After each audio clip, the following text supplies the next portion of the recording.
என்ன சாப்பிட்டீங்க? பருப்பு ரசம் வச்சு சாப்பிட்டோங்க. அம்மாங்களுக்கு வயசுங்க? வயசு எவ்வளோன்னு தெரியலைங்க. நம்ம எப்படி சொல்கிறது? ஒரு 45 போட்டுக்கலாங்களா? போடுங்க 45 போடுங்க. இல்லை, நான் 60 தான் போடுவேன். 45 போடுங்கண்ணே. 47 போடு கண்ணே. 47 போடு. 45 இருக்கிறாள் அப்படி நானே எடுத்துப்பேன்.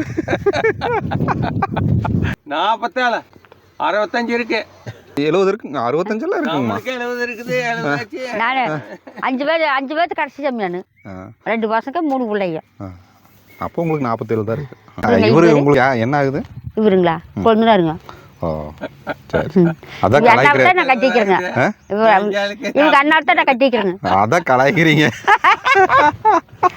நாங்கள் 2 பேரும் பாடு மாடு மேப்பா இல்லைங்களா? என்னங்க ஐயா? நல்ல பேச நான் குழந்தை 45 வேண்டாம் 47 போட சொல்லிட்டேன். எதுக்கு வயசெல்லாம் கம்மி சொல்லக்கூடாது. ஏன் சாமி? கரெக்டுங்கம்மா. சரிதாங்க. வயசு தப்பு சொல்லக்கூடாதுங்களா? ஆமாம்மா. கல்யாணம் அதே எப்படி பாருங்க. கொஞ்ச நேரம் 35 வருஷமா இது நியாயமா? நீங்களும் சொல்லுங்க கண்ணு. நம்ம இன்னைக்கு வந்திருக்கக்கூடிய இடம் பார்த்தீங்கன்னா குப்பனூர் அப்படிங்கிற ஒரு கிராமத்தை நோக்கி தான் வந்திருக்கோங்க. இங்கே வந்து ஒரு அம்மாங்களும் ஒரு ஐயாவும் வந்து பார்த்தீங்கன்னா ஆடு மற்றும் மாடு மேய்க்கும் தொழிலை வந்து மேற்கொண்டுட்டு இருக்காங்க. ரொம்ப உள்ள வந்தோடனே ஒரு ஃபன்னா ஜாலியாக கமெண்ட் அடிக்கிறது ஒரு பொழப்பா போச்சுங்கிற மாதிரி ஜாலியாக சிரிக்கிற மாதிரி ஒரு விஷயத்த பண்ணிட்டாங்க. அம்மா உங்கள் பேருங்கம்மா? நம்மளோட பேர் ருக்குமணி. வணக்கங்கம்மா. ஐயா வணக்கங்க. கந்தசாமி. ஐயா பேருங்க? கந்தசாமி. ஓகே. அம்மாங்களுக்கு வயசுங்கிற ஒரு விஷயத்த கேட்டுதான் பெரிய அதுதாங்க 47 சொல்லிட்டுங்களே. 47 சொல்லியிருக்கேன். அதுக்கு கம்மி வேண்டாம் எச்சும் வேண்டாம். அது அவ்வளவுதான். நான் கம்மியெல்லாம் எப்பவும் சொல்ல மாட்டேன் சாமி. இருக்கிற வயசு நம்ம சொல்லிடணும். பொதுவாக சொல்லிட்டேன். எச்சா கம்மியா 47.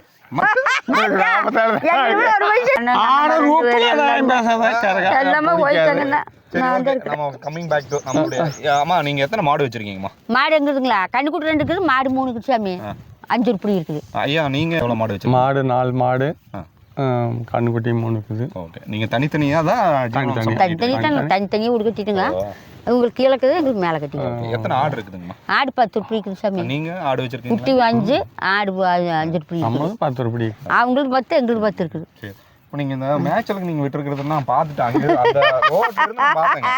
பார்த்தோம்னா சரி சரி நீங்க தான் சரியா இருப்பீங்க. நம்ம சேனலுக்கு பேட்டி கொடுத்து அங்க இருந்து இங்க வந்திருக்கேன். சரி சரி சரி பாருங்க எப்படின்னு பாரு. எப்படின்னு பாத்துங்க. அப்புறம் பார்த்துட்டு நான் வந்துட்டேன். கீழே வந்து எதுவுமே புல்லு எல்லாம் ரொம்ப காஞ்சி இல்ல. ஒண்ணும் இல்ல சாமி. மழையே இல்ல சாமி. இங்க இருந்து மாசம் போறதுக்கு 4-5 நாள் ஆச்சு. மாசி போறதுக்கு மழையே பெய்ய மாட்டேங்குது. மழைங்கிறது இல்ல. மாட்டத்தில் கருக்களும் கட்டல ஒன்றும் கட்டல. மாடு தேடி தேடி மேயுது. மேயிற அந்த புற்கள்லாம் பார்த்தீங்கன்னா ரொம்ப காஞ்சி போய் இருக்குது. அந்த புற்கெல்லாம் மேயும்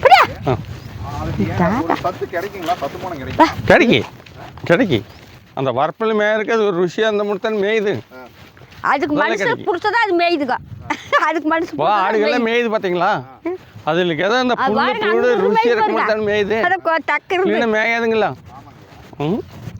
இதெல்லாம் அதுக்கு எதுவுமே கீழே கவலுங்க. அப்படியே நின்றுட்டு இருந்தால் அப்புறம் நாம் கொண்டு போய் கட்டிடுறோம். ஆடுகள்லாம் இருக்குது பாருங்க. அதெல்லாம் இப்போ மேய்ச்சிட்டு போனால் வெய்ய நேரம் நல்லா தண்ணி குடிக்கும். அதுக்காகத்தான் மேய்க்கிறது. இந்த வரப்பில் அப்படியே மேய்ஞ்சிட்டு போனால் ஆடுக்கு நல்லா சத்தி வரும். வீட்டு மேலே விட வரப்பில் மேய்ச்சிட்டு போனால் ஆடுக்கு கொஞ்சம் வெயிட்டு நல்லா வரும். அதுக்காக தான். எந்த மாதங்கள்லாம் வந்து புல்லெல்லாம் நல்லா பச்சை புசைன்னு இருக்கும்? மழை பெஞ்சால் இன்னைக்கு மழை பெஞ்சால் நாளைக்கே பச்சை தாளிஞ்சுக்கு. ஒரு வாரத்தில் மேவு நல்லா வரும். மழையினால தான் எந்த மாதம் பெய்யுது என்னங்கிறது சொல்ல முடியாது. மழை பெஞ்சா வரப்பில் அப்படியே தாளிஞ்சுக்கு. அது வந்து மழையினோட சக்தி தான். மழை எப்போ பெய்யுது என்னங்கிறதெல்லாம் நாம் சொல்ல முடியாது. உங்களுக்கு இந்த மாதங்களில் எப்படிங்க? இந்த ஒரு 3 மாதத்தில் பாலுடைய தரம் வந்து அதிகமாக இருக்குமா கம்மியாக இருக்குமா? பாலினோட தரம் வந்து அதிகமாக வரக்குங்க. ஒரு 10 மணிக்கு கொண்டு போய் கட்டிட்டோம்னா பால் 37, 38 வரும். ஒரு 12 மணி வரைக்கும் மேய்ச்சிட்டோம்னா 35க்கு மேலே வராது. 2 பாயிண்ட் குறைஞ்சி. அதனால தான் இந்த 10 மணிக்குள்ளே மாட்டை கொண்டு போய் தண்ணி காட்டி கடித்தல் கட்டிட்டா பால் 37 ரூபாய்க்கு வரும். இந்த 12 மணி வரைக்கும் மேய்ச்சிட்டுன்னு வைங்க, அந்த வெயிலுக்கு அந்த பால் வந்து வர்றதில்லை.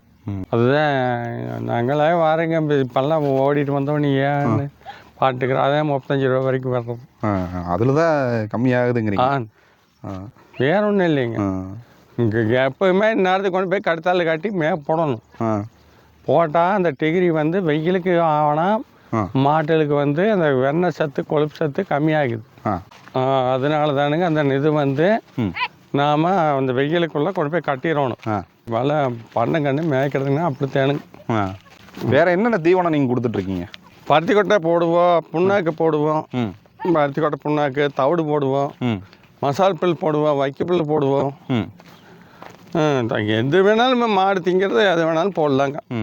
இப்போ நான் அதுதான் இதுதான்ங்கிறதால இல்லைங்க. நம்ம தோட்டத்தில் என்ன போட்டிருக்கிறோம்லாம் வாழை சருங்க வேணாலும் திங்கி, அதனால் அதிலும் போடலாம்.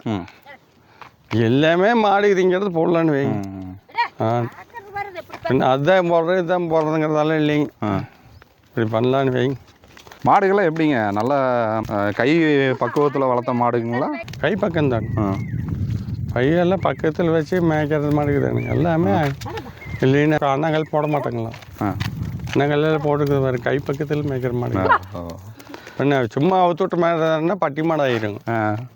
அது சும்மா பட்டி மாடு மாற அவுத்துட்டு ஓடிட்டு போகிறது, ஓடிட்டு வர்றதுக்கெல்லாம் பட்டி மாடுதான்.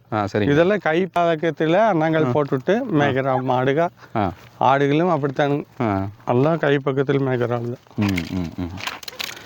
ஆடு வாங்கினா ஒடியாந்துருவாங்க, அந்த மாதிரி பழக்கம். நீங்கள் ஒட்டுக்கா மேய்க்கிறீங்க, எது கலந்துராதுங்களா ஆடுக?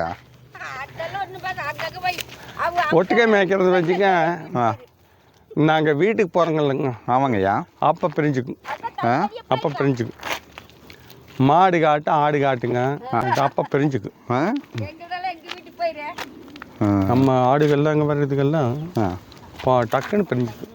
ஒன்றா மேயுது ஆனால் பிரிஞ்சுக்குது. இப்போ மாடுலேருந்து ஆடுலேருந்து அப்படித்தானே. சரிங்க. வீட்டுக்கு போகிறங்கிற போது அவியாவி கடுத்தாரிக்கு அவியாவி போய்க்குவாங்க. அவங்க வீட்டுக்கு போகிற மாதிரி. பின்ன அவங்க ஆடு நம்ம ஆட்டு கூட வராது, நம்ம ஆடு அவையாடு கூட போகாது. எல்லாம் போனோன்னா வீடு போகிற போது அவியாவி தாலியில் போய் அவங்க தண்ணி குடிச்சுக்குவாங்க. அதுதானுங்க. அது எல்லாம் மாடுகளுக்கு அது பழக்கம் இருக்குதுங்களா. இப்படி மாடுக ஆடுக அவியாவி மேய்ச்சி பழக்கம் இருக்கிறதுனால அந்த பழக்கத்துக்கு பிரகாரம் போய்க்கு வந்து. இப்போ இதில் உங்களுக்கு எவ்வளோ வருமானம் கிடைக்குதுங்கய்யா? வருமானம் வந்து மேய்க்கிறதுனா நல்லா ஆடுக்கு மேய்ச்சன்னு வைங்க, வருஷம் 1 லட்ச ரூபாய் எடுக்கலாம் ஆட்டில். மாட்டுலேயுமே அப்படி தான் 4 மாடு வச்சு பால் கறந்துடணும். தினம் 10 நாளைக்கு ஒருக்கா 10,000 வரும், இல்லை மாதத்தில் 30,000 வரும். வேசி ஆகிட்டா ஒரு 20-22 ரூபா வரும். ஒரு 20 ரூபா 7 3 21 மாதம் 7 ரூபா போட்டால் 10 நாளைக்கு ஒருக்கா சொசைட்டி. இப்போ ஒரு குட்டி இருக்குதுங்க, ஆட்டுக்குட்டி. அதை வந்து வளர்த்துறதுக்கு எவ்வளோ நாள் ஆகுதுங்க உங்களுக்கு தோராயமாக? 5 மாதம் ஆகும். ஒரு குட்டி பாலனுக்கு பக்குவத்துக்கு வரும்போது 5 மாதம் மேய்ச்சா தான் வரும். நல்லா மேய கொடுத்தீங்கன்னா அது வரும், இல்லைன்னா வருஷக்கணக்கில் ஆகும். இந்த கிடாயெல்லாம் இருக்குதுங்களா, இந்த கிடாயெல்லாம் 8 மாதம் ஆகுது. 8 மாதம் ஆயிருங்களா? இச்சோடி கிடாய் யாருக்கு 8 மாதம் ஆயிடுது ஏங்கய்யா? இல்லை அவங்க சொல்கிறது அப்படி. நாமளுமே அப்புறம் நாள் மேய்ச்சா தானே அது உருப்படி ஆகுது. நல்லா மேய்ச்சி நல்லா முட்டு வலி போட்டால் கொஞ்சம் சீக்கிரம் பெருசாக ஆகுது. இப்போ இதுக்குள்ளேயே தான் நீங்கள் மேய்ப்பீங்க? இல்லைங்க, தோட்டத்துக்குள்ளே மேய்ப்போம். இது சைட்டு, இதுக்கெல்லாம் சைட்டுக்கோ. சைட்டில் மேய்ச்சிட்டுக்குது. நம்ம தோட்டம் அங்கே இருக்குது, தோட்டத்துக்குள்ளேயே மேய்ப்போம். எங்கே வேணாலும் மேய்ப்பாங்க. அங்கேயே இந்த இடத்துல மேய்க்கிறானால தெரியாது, கரெக்டாக சொல்ல மாட்டாங்க. என்னத்தையும் எல்லாம் சைட்டுக்கலாச்சு. எங்கே பூரா சைட் ஆகிட்டே இருக்குது இல்லைங்க. எப்படிங்க கால்நடைகளெல்லாம் வளர்க்குறது ரொம்ப சிரமமாக இருக்குங்களா? எங்களுக்கு 10 ஏக்கரா இருக்குது, ஆளுக்கு 5 ஏக்கரா பூமி. அப்புறம் நம்ம தோட்டத்துக்குள்ளேயே நாம் மேய்ச்சிக்கலாம். அப்புறம் சைட்டுகளுக்குமே வீடு கட்டினது போக காலி இடம் இருக்கிறதெல்லாம் இருக்குதுங்களா, மேய்க்க வேண்டியது.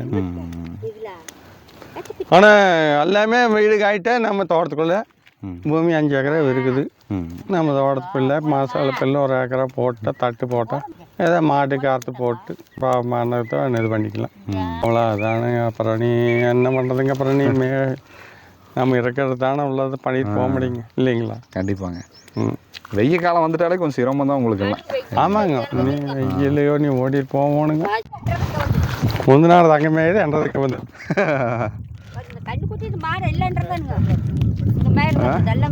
உங்களுக்கு தானுங்களா?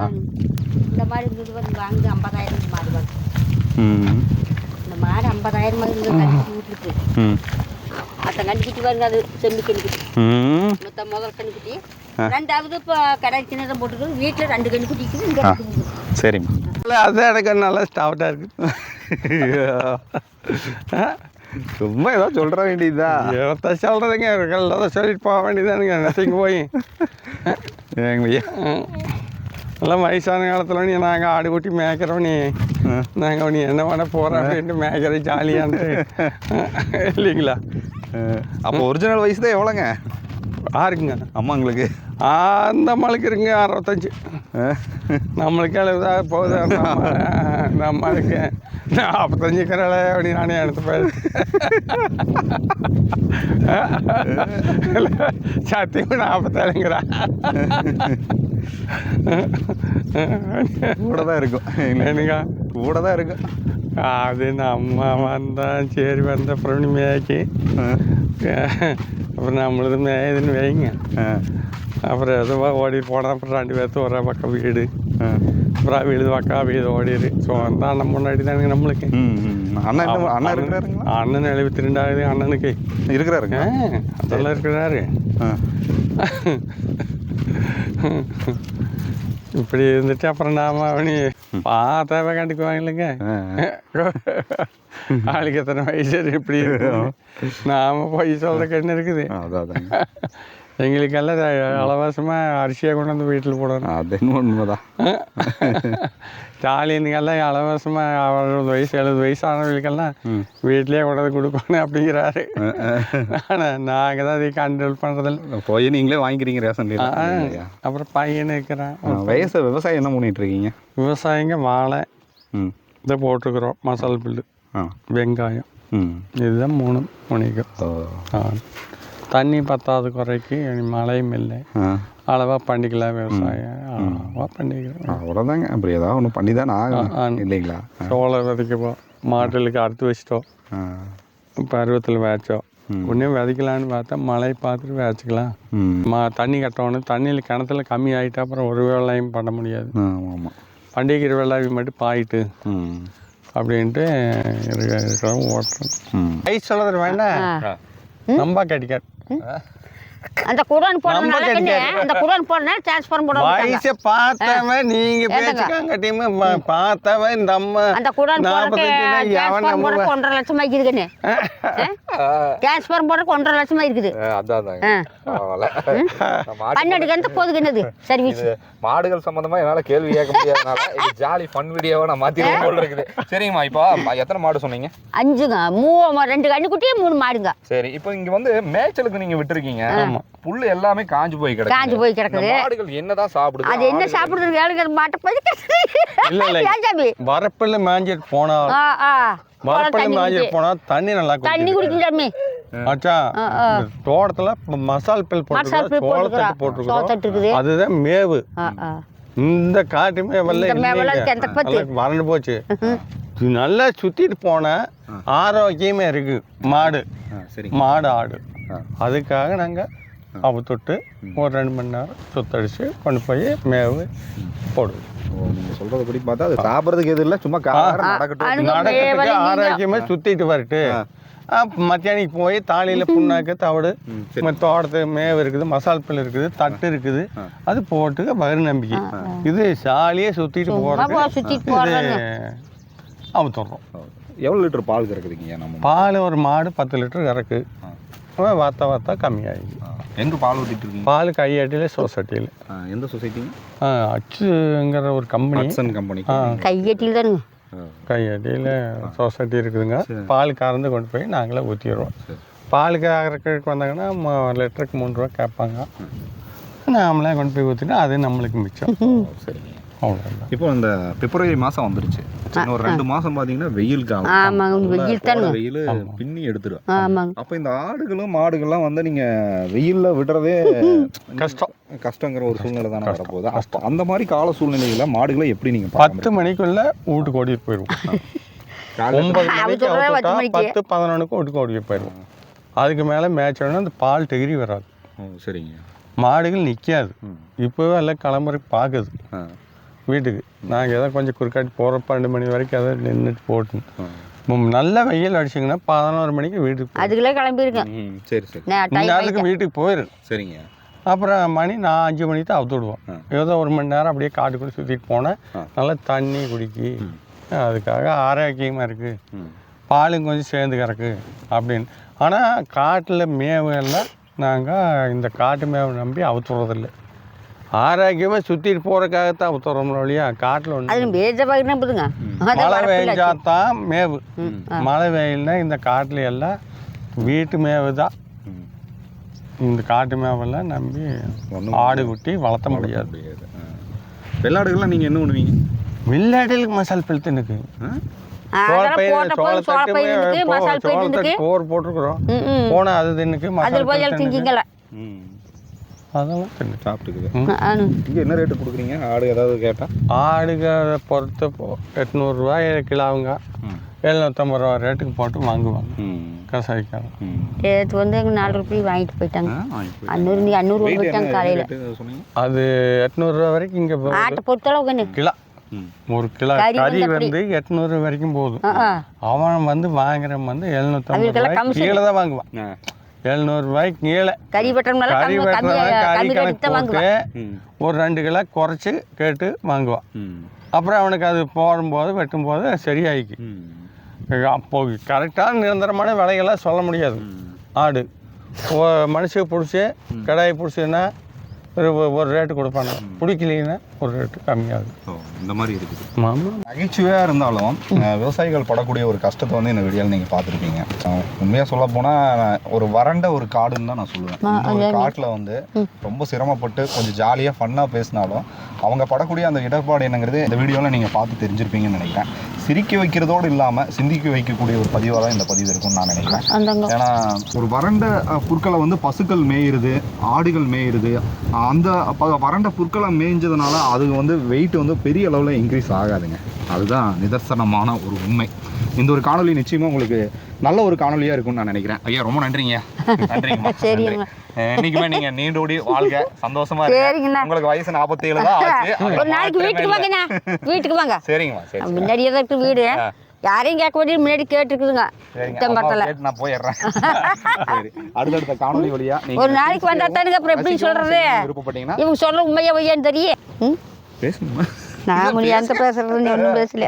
சரி, அடுத்தடுத்த பதிவு விருப்பப்பட்டீங்கன்னா சப்ஸ்கிரைப் பண்ணிங்க. சிவா 2 இன்ஸ்டா பேஜை நீங்க ஃபாலோ பண்ண தொடருங்க. டில் தென் பாய் ஃப்ரம் உங்கள் சிவா. நன்றி, வணக்கம்.